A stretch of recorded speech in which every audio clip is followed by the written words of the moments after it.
কেকটা তো আমি অনেকদিন আগেই বানিয়ে খাওয়া সরে গেছে, কিন্তু তোমাদেরকে তো আমি খাওয়াতে পারিনি, তাই তোমাদের জন্য আমি একটা ভিডিও শেয়ার করছি যাতে তোমরা এই ভিডিওটা দেখে নিজের বাড়িতে বানিয়ে খেতে পারো।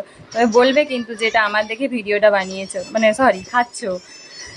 তাই আজকে বাড়িতে ছিল আম আর সুজি দিয়ে আমি বানাবো, তাই দিদিকে বললাম একটা সুজির প্যাকেট আর আমগুলো বের করে আমরা দুজনই বসে পড়েছি কেক বানাতে।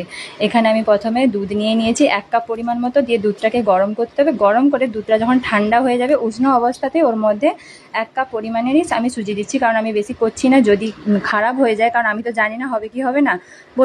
বসে পড়েছি এক্সপেরিমেন্ট করতে, খারাপ হলে হবে যা হয় হবে।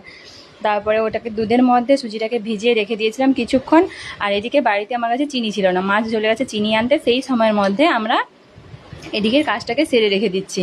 দিদি নিয়ে নিয়েছে এখানে 2টো ডিম, আর তার মধ্যে যেই কাপে আমি সুজিটা মেপেছিলাম সেই কাপেরই 1/2 কাপ পরিমাণে সাদা তেল নিয়ে ডিমের মধ্যে দিয়ে দিদি এখানে ডিমটাকে ফেটাচ্ছে, আর আমি এদিকে আমের ভেতর থেকে আমের যে শাঁসটা আছে বের করে নিয়েছি। আর এদিকে আমার সুজি এবং দুধটা ভালোভাবে মিশে গেছে, কারণ সুজিটাকে না মেশালে সুজির মধ্যে যে দানাটা থাকবে তাতে কেকটা ফুলবেও না। আর তার মধ্যে ডিমের কুসুম আর ওই তেলটা যে মাখানো ছিল ওইটাকে পুরোটাকে দিয়ে আস্তেভাবে মিক্স করতে হবে। তবে আমার কাছে ভিডিওটা স্পিডি আছে বলে মনে হচ্ছে যেন খুব স্পিডে আমি মেশাচ্ছি, কিন্তু স্পিডে মেশালে কেকটা খুবই শক্ত হয়ে যাবে, ওটা আলতো হাতে হালকা হালকাভাবে মেশাতে হবে। এরই মধ্যে মানিয়ে চলে এসছে চিনি, আর যেই কাপের পরিমাণ করে আমি সুজি নিয়েছিলাম সেই কাপেরই 1 কাপ পরিমাণ চিনি দিতে হবে, কিংবা তোমরা যারা কম চিনি খেতে পছন্দ করো কমও চিনি দিতে পারো, না আম থাকবে।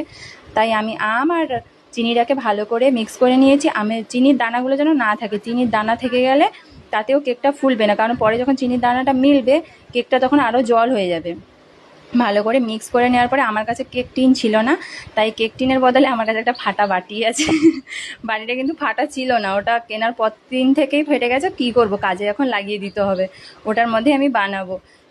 আর এখানে নিয়ে নিতে হবে, আমি যেহেতু 1 কাপ পরিমাণে সুজি নিয়েছিলাম তাই 1 চামচ বেকিং পাউডার নেব, আর 1/2 চামচ নেব বেকিং সোডা। সোডার পরিমাণ বেশি হলে যেমন মানে সোডা যেমন ফোলাতে সাহায্য করে, তেমন আবার চুপসিও দেবে, ভালোভাবে হবে না ওটা।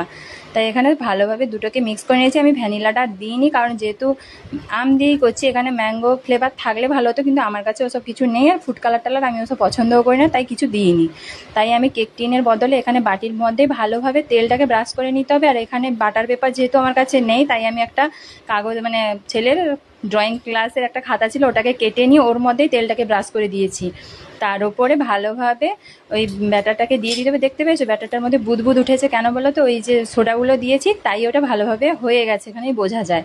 আমি যেহেতু উনুনে করছিলাম তাই আমার কাছে 35 মিনিট মতো লেগেছিল, কিন্তু তারপরে ওপরটা যে নরম নরম ছিল বলে 1 ঘন্টা মতো বসানো ছিল, কারণ আমরা ওদিকে লুডো খেলছিলাম, তার মধ্যেই হয়ে গেছে আমার কেক তৈরি।